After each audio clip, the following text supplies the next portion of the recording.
Hey everyone, welcome back to the YouTube channel God Would Do It For You. My name is Steven and I hope everyone's having a great day so far. And what we're going to be talking about today is how God can give you the victory. And then oftentimes in these situations where we feel like we might not be able to be victorious in whatever situation we are, we feel like the underdog, we feel like we are less efficient and we don't have the right resources in order to be victorious. There's stories like the story of Gideon in the Bible, which I'm pretty sure some people are aware of, but if you aren't, and how he was just a person, he was the weakest in his clan. Gideon was just a person that was out there trying to make some wheat and hide it from the Midianites that were, keeping them captive and basically starving them out, getting ready to, using them as slaves and taking their materials and things of that nature. And Gideon was just like, man, why are we living like this when our forefathers told us how good God is and this or that nature? And then now all of a sudden the Lord comes before Gideon and asks Gideon for help to lead them out of captivity and to be victorious through Gideon. So Gideon's saying, how's this possible when you haven't been here all this time? He says, I am the weakest. He said, my clan is the weakest in Manasseh, and I am the least in my father's house. And the Lord said to him, but I will be with you, and you shall strike the Midianites as one man. So here God is going after the underdog. And the one thing that I've learned is that God will use what some people will think is insignificant to be victorious. Now here Gideon is, he's already questioning the faith of the Lord. He wants proof that God is even talking to him and that he's actually seeing what he's seeing. So he asks for the test on the fleece. If you go to Judges chapter 6 through 8, it talks about the story of Gideon, and you'll be able to see all that in great detail. But Gideon tests God, and God was like, you know what? Because I'm going to use you for this, I'm going to give you what you're asking for. So I'm going to make the fleece wet when it should be dry, and then I'm going to make it dry when it should be wet. So he did that. So now Gideon, he was encouraged. He was like, you know what, God, this must be the real deal. But I'm still a little weary. How are we going to know that we're not going to go out there and get slaughtered? This army is it's 120,000 people. We got about 30,000. And now you've asked me to let go of everybody but 300 people. This is insane. But God, he says, you know what, God, how do we know that you're going to be truly with us? Until God said, go listen to what they're actually saying at the camp. And once he heard what the soldiers were saying, he was encouraged. He went from an underdog mindset to I have God with me mindset. And how, hey, because we have God, it doesn't matter that we have 300 people. We're going to do what we are instructed to do, and we're just going to see what comes of it. And lo and behold, they became victorious. And they didn't have to swing a single sword initially. They just followed the instructions of God, and God handled the rest. How many times have we been in life where we feel like we're the underdog in our situations? We're like, hey, you know what? The odds are against us. How am I going to have this business do anything? How am I going to go up against this competition in this company? How am I going to stand out to attract a great partner? But guess what?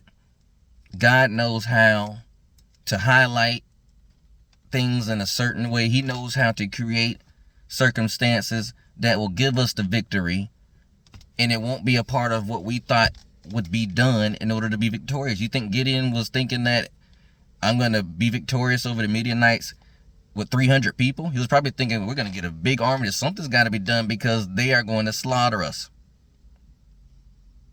But isn't it funny how God can use the underdog to bring about great change? Another story, when you think about David and Goliath, David was considered the underdog. He couldn't even put on the armor because it was so heavy. He couldn't lift the sword. He was not strong enough. He was just a boy. He's just a teenager.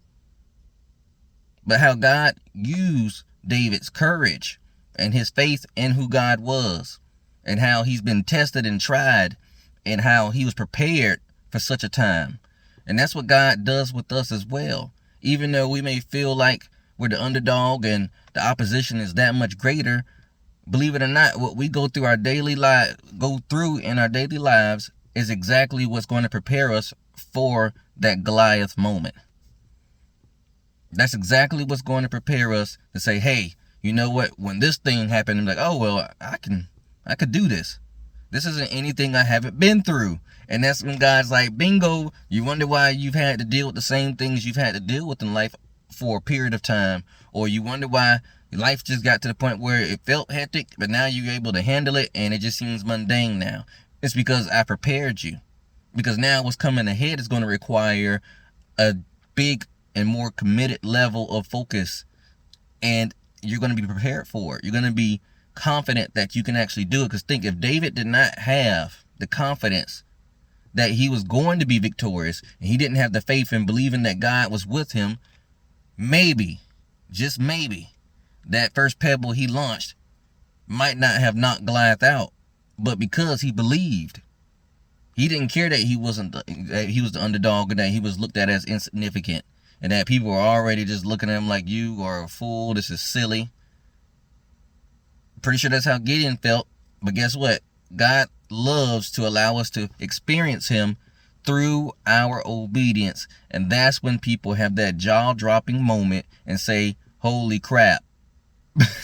I'm being serious. That's all there is to it. If you look at yourself as an underdog in life, and where you feel like the odds are against you, trust and believe, but God he is raising you up in a way that you don't even know yet. You don't even know what you're doing in your day-to-day that is preparing you for elevation. You just don't know what it can be that God is using in your day-to-day. If you're a parent and you're taking on a whole lot, or you're trying to, whatever the case may be, whatever you're currently doing is what God is using to prepare you for where you're going to go. So we should be encouraged knowing that if we're the underdog now, it's okay. Think Tyler Perry for 7 years was looked at as the underdog. He was looked at as insignificant. He was looked at as, I'm homeless, I got nothing. For 7 years, he was at the bottom. And then when that 7th year hit, he's been at the top ever since. So don't ever look at your life like, man, I'm just never going to get out this position. Keep sharpening those skills. Keep working intentionally towards what you are doing, because when the time comes when God is like, you're ready, and when the gate opens, as we see in history, when the opportunity comes, usually it's a floodgate of opportunity. It's a floodgate of blessings. It's a floodgate of blown expectations, mind blown, just feelings, tears of happiness. It's a floodgate. It's access. It's access.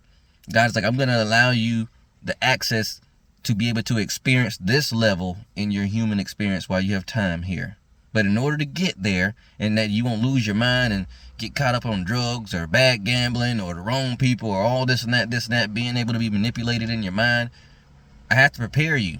Because when you get there, you're going to, new levels, new devils. So you're going to experience smarter people that are good at doing conniving things, and you need to be prepared for that mentally. You need to make sure you understand who you're serving and know that God is going to make sure that you're good. Only if you're doing what you're supposed to do, though. Again, because God allows free will. If you're out there doing silly stuff, then you reap what you sow. So my encouragement with this video is to keep your head up. If you feel like the underdog, it's okay, because there's going to be a moment where it's going to be a David and Goliath moment. It's going to be a Gideon moment where you're going to be called, and now it's time. It's time for you to work, and you will be ready. So I hope this video has been a blessing. If you feel led to like, share, subscribe, definitely do so. We're coming down to the latter part of this year. We're almost at 200 subscribers. So let's get it.